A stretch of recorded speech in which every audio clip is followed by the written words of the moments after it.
नवरात्रीच्या दुसऱ्या दिवशी देवी ब्रह्मचारिणीची पूजा केली जाते.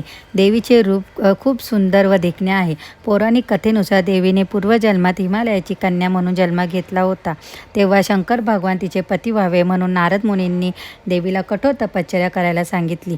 त्यामुळे देवीने 1000 वर्षे फळे खाऊन तपश्चर्या केली. या दरम्यान देवीला ऊन, वारा, पाऊस याचा खूप त्रास सहन करावा लागला.